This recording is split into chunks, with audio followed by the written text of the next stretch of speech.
विक्रांत के कदम तेजी से बढ़ रहे थे, लेकिन विक्रांत के आगे और भी पुलिस वाले थे। उनकी नजर टॉर्च के जरिए जैसे ही डेड बॉडीज पर पड़ी, उनमें से 2 पुलिस वाले धक्के से पीछे हो गए।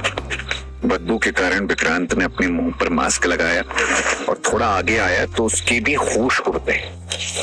जैसे तैसे करके खुद को संभालने के बाद वो वहां से हटा और फॉरेंसिक टीम काम पर लग गई। सनाए ने विक्रांत से कहा, कोई भी पास नहीं आना चाहिए, जितना हो सके लोगों को यहाँ से हटा दो। सनाए की इस बात पर विक्रांत ने हाँ में गर्दन हिलाई और फिर जब उन तीनों डेड बॉडीज को नाली से निकालकर ऊपर लाया गया, तब विक्रांत घुटनों के बल एक बॉडी के पास में बैठकर उसे देखते हुए बोला, इनकी मौत भी संध्या राठी के जैसी हुई लगता है, वही हालत। विक्रांत की बात पर सनाए ने हाँ में गर्दन हिलाई और फिर कहा, हाँ लेकिन ये बात तो लैब में जाकर ही कंफर्म हो पाएगी कि सेम ही तरीके से मारा गया है या इनके लिए कोई और तरीका अपनाया गया है। तभी रूही बीच में बोली, लेकिन ऐसा कर कौन रहा है? क्या संध्या का इनसे कनेक्शन हो सकता है? ये सवाल सुनकर सनाया ने अपना मास्क उतारते हुए कहा, वेल, इसका जवाब ढूंढना ही तो तुम्हारी ड्यूटी है। इतना कहकर सनाया वहां से चल दी, जिसके बाद में विक्रांत ने रूही की तरफ देखकर कहा, जो कोई भी हो बचेगा नहीं। हाँ लेकिन अब केस और भी ज्यादा उलझता नजर आ रहा है, एक के बाद एक डेड बॉडी। रूही ने उदासी भरे लफ्जों में कहा तो विक्रांत कुछ सोचता हुआ बोला, अगर ये तीनों मर्डर भी वैसे ही हुए हैं जैसे संध्या का मर्डर किया गया था, तब तो फिर मर्डरर के पास कोई खास मोटिव है जिसके चलते वो ये सब कर रहा है, और खास मोटिव है इसका मतलब वो दोबारा भी करेगा। ये सुन के रूही ने हाँ में गर्दन हिलाई।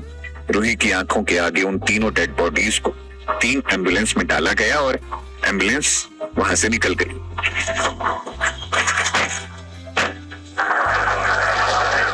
लेकिन पुलिस की एक कार अभी भी पुल के किनारे खड़ी थी।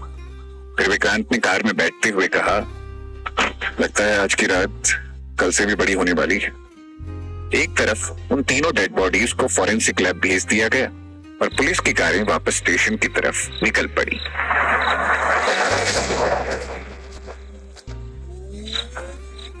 तो वहीं दूसरी तरफ मिस्टर देवराय के कैबिन में रोहन मेहरा के अंदर आते ही मिस्टर देवराय ने कहा, हाँ बताओ क्या हुआ? यह सवाल सुन के रोहन मेहरा ने पूछा, क्या आपने सोच लिया है कि केस आप मुझे नहीं देने वाले? नहीं, ऐसा कोई फैसला अभी तक नहीं लिया गया।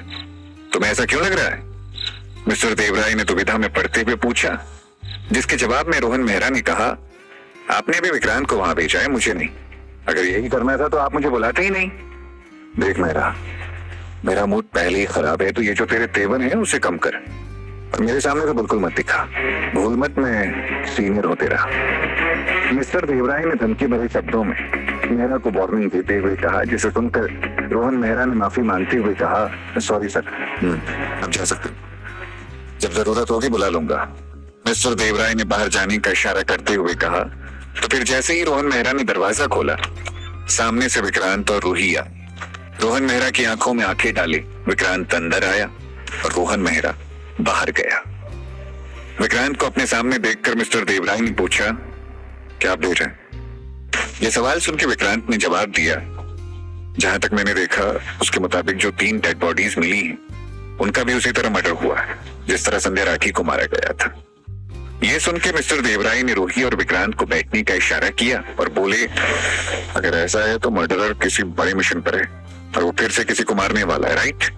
हाँ, आई थिंक सो, रूही ने कहा। ओके, तो एक नई यूनिट बनाते हैं और वो पूरी यूनिट इसी केस पर काम करेगी। मुझे जल्द से जल्द वो मर्डरर चाहिए, मिस्टर देवराय ने कहा।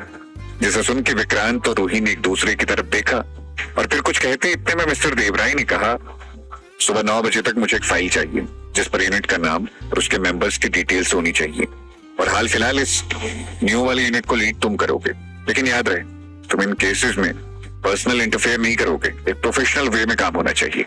ओके श्योर सर, विक्रांत ने कहा। जिसके बाद मिस्टर देवराय ने रूही की तरफ देखकर कहा, तुम जा सकती हो, और फिर विक्रांत की तरफ देखकर आगे कहा, तुम रुकना।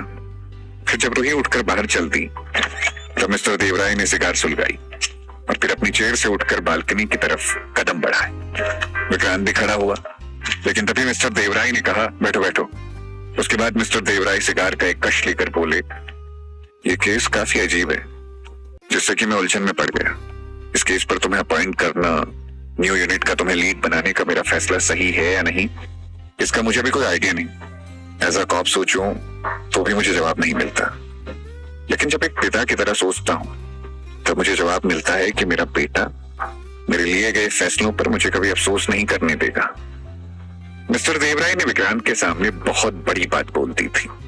उन्हें कोई आइडिया नहीं था कि इस एक बात से विक्रांत के ऊपर कितना ज्यादा प्रेशर बिल्ड होगा।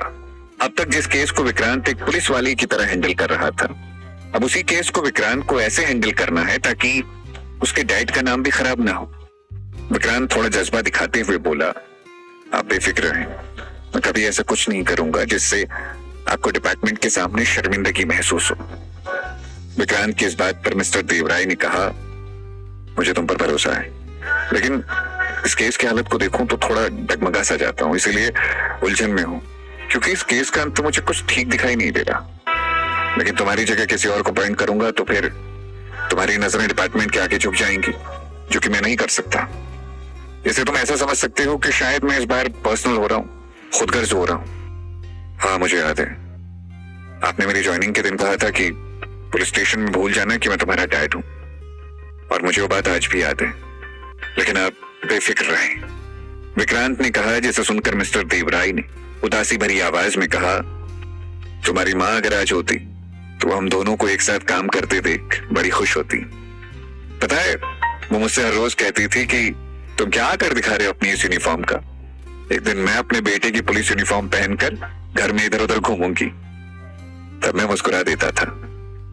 इस बात से विक्रांत की आंखें भी नम हो गई और उसने बात को बदलते हुए कहा, हाँ, लेकिन अभी विक्रांत ने इतना ही कहा था कि तभी मिस्टर देवराय ने उसे रोक दिया। नहीं नहीं, तुम कुछ मत बोलो, ये पुलिस स्टेशन है, हम घर पर किसी दिन इस बारे में जरूर बात करेंगे। ये सुन के विक्रांत ने अपने दिल पर पत्थर रखते हुए खुद को रोका। मिस्टर देवराय ने अपनी सिगार बुझाते हुए कहा, तो सुबह फाइल रेडी चाहिए। यह सुनकर विक्रांत ने हाँ में गर्दन हिलाई, जिसके बाद मिस्टर देवराय ने दीवार घड़ी की तरफ देखकर कहा, 9 बज गए, मैं चलता हूं, तुम अपना देख लेना। इतना कहकर मिस्टर देवराय ने अपनी गन उठाई और बाहर निकलते हुए अपने बेटे विक्रांत के कंधे पर हाथ रखते हुए कहा, उम्मीद करता हूं तुम ये केस हैंडल कर लोगे और मुझे इस फैसले पर अफसोस ना हो और ना ही पुलिस डिपार्टमेंट के आगे मुझे शर्मिंदगी महसूस हो। इतना कहकर मिस्टर देवराय ने विक्रांत की पीठ थपथपाई और फिर बाहर निकल गए। कुछ मिनट बाद ही विक्रांत भी उठकर मिस्टर देवराय के कैबिन के बाहर आ गया। विक्रांत के बाहर आते ही रूही विक्रांत के पास आकर जल्दबाजी में बोली, क्या कहा सर ने? यह सवाल सुन के विक्रांत ने कहा, कुछ नहीं। और फिर विक्रांत अपने कैबिन की तरफ कदम बढ़ाते हुए बोला, तो बताओ फिर यूनिट का नाम क्या रखें? यह सवाल सुन के रूही के चेहरे पर मुस्कान आई। आखिर विक्रांत को इस केस पर काम करने का मौका मिल ही गया था। रूही कुछ सोचते हुए बोली, क्राइम अलर्ट यूनिट, CAU, ये नाम कैसा है? परफेक्ट है। विक्रांत ने रूही की तरफ स्माइल पास करते हुए कहा, जिसके बाद रूही ने कहा, तो CAU की परमिशन किस किस से लेनी होगी और इसे बनने में कितना टाइम लगने वाला है?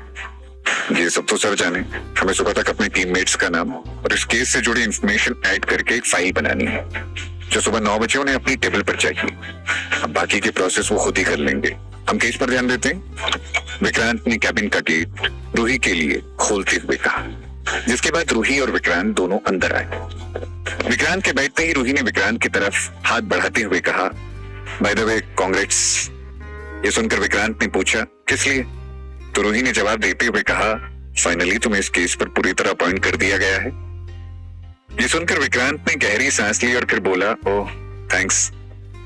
विक्रांत और रूही मिलकर अब CAU की फाइल तैयार करने वाले थे, लेकिन रूही की आंखें कुछ अजीब तरह से घूम रही थी। विक्रांत बस एकटक उसे देखता रहा। वहीं दूसरी तरफ ट्राइबल हिल एरिया से 9 किलोमीटर दूर एक फैक्ट्री के बाहर 2-3 लंबी कारें खड़ी थी। उसी फैक्ट्री के अंदर 20-25 ट्रक्स में लोडिंग हो रही थी। रात का वक्त था, कोई शोर शराबा नहीं था। कुछ लोग अजनबी बॉक्सेस को उठाकर ट्रक में रखते जा रहे थे। ज्यादातर लोगों ने काले कपड़े पहन रखे थे। तभी अचानक मिस अलीजा एक आदमी के साथ बाहर आई और उसने ट्रक लोड होते हुए देखकर कहा, इस बार मिस्टर क्लाइड ने अच्छी मेहनत की और आपके सामने ये रहा रिजल्ट। ये सुन के एक आदमी ने कहा, हाँ पर मिस्टर क्लाइड हैं कहाँ? क्या कभी मेरा उनसे मिलना होगा? अब आपके साथ इतनी बड़ी डील कर रहा हूँ तो कम से कम एक बार तो आप हमें उनसे मिलवा ही सकती हैं। वेल, मिस्टर क्लाइड का मानना है कि धंधे में रिश्ते क्यों बनाने, और वैसे भी काम तो मैं संभाल ही लेती हूँ। अलीजा की बात पर उस आदमी ने गर्दन झुका ली। फिर अलीजा ने बात को बदलते हुए कहा, लेकिन मैं मिस्टर क्लाइड को आपकी इस ख्वाहिश के बारे में जरूर बताऊंगी, और उम्मीद करो वो दिन आएगा जब हम सब साथ में बैठकर डिनर करेंगे।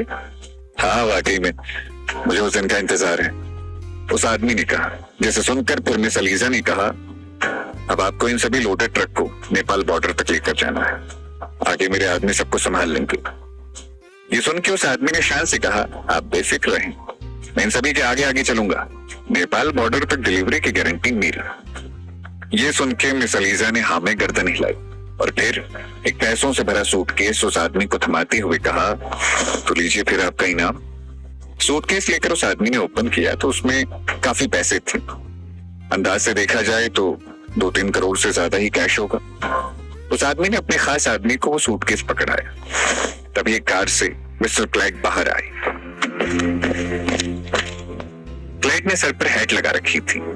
हाथ में सिगार लिए मिस्टर क्लाइड ने ट्रक की तरफ देखा और फिर अलीजा की तरफ देखकर कहा, कितना टाइम लगेगा?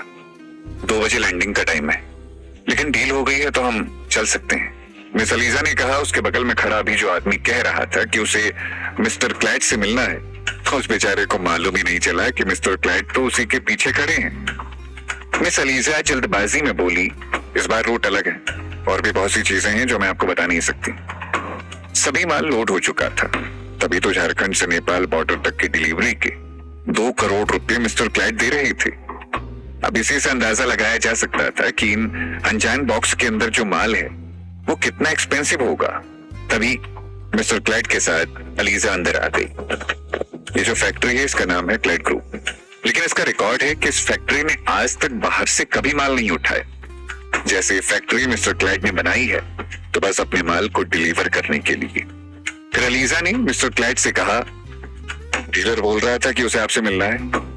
ये सुन के मिस्टर क्लाइड ने स्माइल पास करते हुए कहा, उसे बोलना था मिस्टर क्लाइड जब तक ना चाहें कोई उनसे नहीं मिल सकता, और अगर किसी ने गलती से भी मिस्टर क्लाइड को पहचान लिया तो वो उसकी जिंदगी का आखिरी दिन होगा।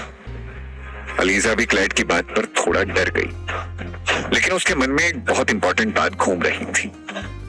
आखिर ऐसी कौन सी बात है जो अलीजा मिस्टर क्लाइड को बताने वाली है, और क्या वाकई में कल की सुबह CAU यूनिट बनकर तैयार हो जाएगी? कैसे पहुंच पाएगा विक्रांत इस दरिंदे क्लाइड तक?